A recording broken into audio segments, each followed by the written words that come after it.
on 9:30 a.m. The Answer, home of conservative talk radio with On the Record with Kevin and Tiffany and Kevin.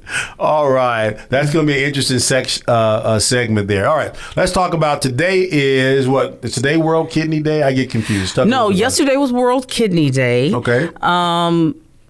So this is National Kidney Month. Okay, so we had a day, now we have National Kidney Month, the month of March. All right, describe it first before we go about what we're doing. National Kidney Month is all about raising awareness for, in regards to kidney disease, because 850 million people worldwide are estimated to have some stage of kidney disease or to be affected by kidney disease. Yep. So, and it's pricey as heck, it's a worldwide effort. This particular month is National Kidney Month for the United States, and World Kidney Day is a worldwide effort to raise awareness about kidney disease. Yeah, it's.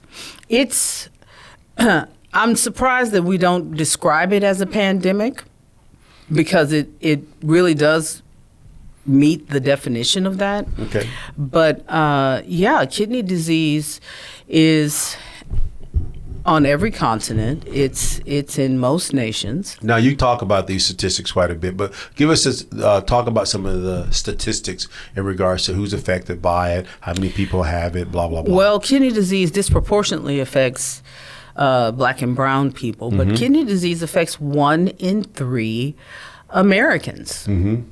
And how many of those Americans, that 1 in 3 Americans, which is what, about 37 million people or so? 1 in 3 are at risk for kidney disease. Okay. How many people are aware of it, that they have it? Of the people who have kidney disease, 9 out of 10 of them are not aware that they have kidney disease. Okay. So, and therein lies the problem. There's obviously, whenever you have a statistic like that, that means that there has to be a systemic failure or people failure, or possibly both, combination of the two. Combination of the two, from my opinion. And that's what we've identified, not just with Texas Kidney Foundation, but it's in the peer-reviewed papers, in the body of knowledge in regards to kidney disease. It's clear. It's like a known secret in the medical profession. Yeah, right? it's a very interesting problem, and a lot of it lies in the system, because you have nephrologists who are at the back end of kidney disease, and then you have primary care practitioners who are at the front end. They're managing patients in whatever stage of disease that they have. And we have guidelines that are being applied to both. Well, the guidelines say that kidney disease is to be diagnosed. Best practices say you diagnose kidney disease once it's been in stage 3 for 3 months. But you have to define stage 3, right? Because so stage 3 kidney disease, the doctors are interpreting this as, okay, I monitor. It says monitor. You monitor until you get to stage 3. Well, for many, they just don't say anything about stages 1 and 2. Stages 1 and 2 is where the therapeutics can actually slow down or stop the progression of kidney disease. So you've got a disconnect in information and where it's going. Okay, so let me give you, so we're looking at the same set of facts, right? Because, I titled one of the items as the dark side on the YouTube, as the dark side of kidney health, of chronic kidney disease, right? And for me, the dark side is that this is an open secret, if you will, in the healthcare industry about chronic kidney disease, right? So let's talk through it, right? To meet the qualifications for chronic kidney disease, to be diagnosed with it, you have to have an EGFR, that's estimated glomerical filtration rate. That's how well your kidneys clean your blood, right? Of less than 60. You have to have that for 3 months or more, 3 months at 3 months, right? Then you receive the diagnosis. Or you have to have an albumin to creatinine ratio of between greater than 30 for 3 months or more, right? So you have those two things. But here's the catcher, right? Is that physicians are not obligated to tell you that you're in any stage of chronic kidney disease. Right. They have to conduct the process of whatever the guideline is, right, of monitoring or whatever they have to do, right, whatever the guideline is. But they're not obligated to tell you. Right, and I'm going to put this link again. I put in every one of the every one of our YouTubes is that there's actually Cadigo in 2019 had this discussion, right, about should you tell the patient or shouldn't you tell the patient? And I believe you should tell the patient. You have a right to know, right? There's transparency. Okay? You have a right to know about your own health. We're not talking about people in general. Yeah, we're talking. There is no other. There's no other medical disease or no other illness or disease path that anybody would think is okay to see somebody in stage 1 and not tell them, or any stage, and not disclose you're in stage 1 of cancer. Okay. You're in stage 1 of. So that's the definition of being there, and they're not obligated to tell you, right? Right. Okay. So they don't in most cases. In many cases. And the data supports this. This isn't a crazy conspiracy because less than 7%, if you look at the data, less than 7% of the people who are in stages 1 or 2 of chronic kidney disease are aware of it or know of it, right? So that's one. 2, the other item there is that we know that the people at the highest risk for progressing into chronic kidney disease and ultimately having their kidneys fail or having cardiovascular issues and dying of cardiovascular disease are people who have high blood pressure, people who have diabetes, or people who have a combination of those 3 things. Right? We know that. That is in the literature. That is everywhere. That is in the statistics, right? And so we know, but most hospitals, most practices do not have an early detection plan or program in place to start going in and running a test. And there's just 2 tests. That's all you really need to know if someone's progressing into chronic kidney disease. You need an EGFR test, and you need an albumin to creatinine, an albumin to creatine ratio test. Simple tests. Right, those 2 tests together, less than $100 in most cases, right? And people are not running them. Or they're running EGFR, but they will not run the albumin test, and the stats bear that out as well.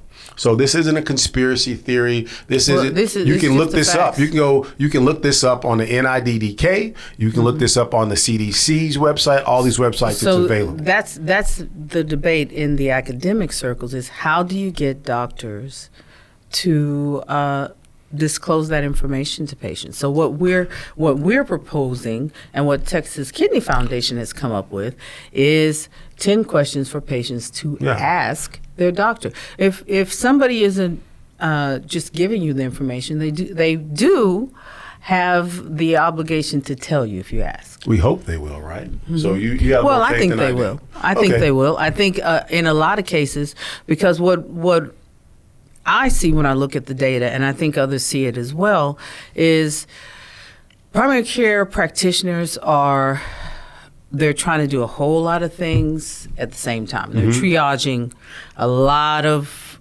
in a lot of cases. Okay. So if they're undereducated about kidney disease and about what they need to be looking for and when to report, when you have a major authority telling them to monitor, that's what they're going to do. They're not going to do something different.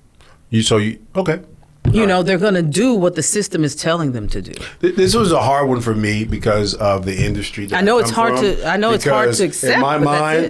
In my mind, right, especially when you begin to see that we have medications, or they call them therapeutics, right, that if patients actually receive while they're in stages 1 and 2, right, it can actually slow the progression, and 3, but 1 and 2, if you can get it to a person in 1 and 2, it can slow the progression of this disease. The earlier the better. The earlier the better. And I don't know if you know of anyone who's had to be on dialysis or who suffers from any type of situation where their kidney doesn't function. It is a miserable experience. Yeah. Right. And it is just a horrible situation for people. So that's why, in my mind, I have like little patience for people who have this idea of, I have all of this to do, I have all that to do. Right. Yeah. When people's lives and the quality of their lives are on the line, one, and two, just the magnitude of the expense. Right. It's crazy. That alone. Right. So in my mind, when I came to this and as I began to go through and read, and I don't know if anyone had ever asked this question, but when I asked this question in these different conference calls that you had me on, right? And my question was, hey, do you have to tell the patient that they're in the stage of chronic kidney disease? And people were quiet. Right. And there was only one doctor who gave us the stat. Right. A gentleman named Jeffrey Cobb. Right. And he's a teacher. He is a nephrologist and he's a professor at Emory University, which really great. This guy has like a 4-digit IQ, I believe, right? But he just said no. He goes, most people. No, he had a nice answer. He said most people don't reveal what stage of chronic kidney disease someone is in until they're in stage 3. Right. And by that time, best practice. Stage 3. He said, in actuality, it's usually around stage 4. And there's a huge jump in expense from stage 3 to stage 4. It's almost a 50-60% bump in expense. Right. Yeah. And also, and I don't know how you measure the quality of life, but there's a big downgrade in the quality of life that people have as well. Bad. So, not good. So World Kidney Month or National Kidney Month, tell me again. Like that is all about us raising awareness about this. And what we're doing is our toolkit, but we also, our early detection efforts are all centered around bringing awareness to the fact that we need to have mass early detection. Mm-hmm. And that is not something that an organization like Texas Kidney Foundation would do. That is something that should be done in hospitals and in clinics. Yep. And that's what we're proposing. And we are very happy to say that Senator Boris Miles and Senator Kelly Hancock have come together with a lovely white paper that we were instrumental in writing, along with a curated group of doctors. And we were instrumental in curating that group on the Chronic Kidney Disease Task Force. Mm-hmm. And the task force is going to be recognized on Tuesday because of this work. All right. Well, all right. I have a lot because you get so much of this information, so we'll wrap it there. And so what it's the beginning stages of us getting the mass testing that we believe should be done, and the great state of Texas leading that mass testing. So we're very proud of those two senators and of the work that we've done to contribute to what will be a turn in the tide for diabetes and chronic kidney disease, because those medications are diabetes medications. It's changing, people. Change is afoot. You've been listening to On the Record with Kevin and Tiffany on 9:30 a.m. The Answer, home of conservative talk radio.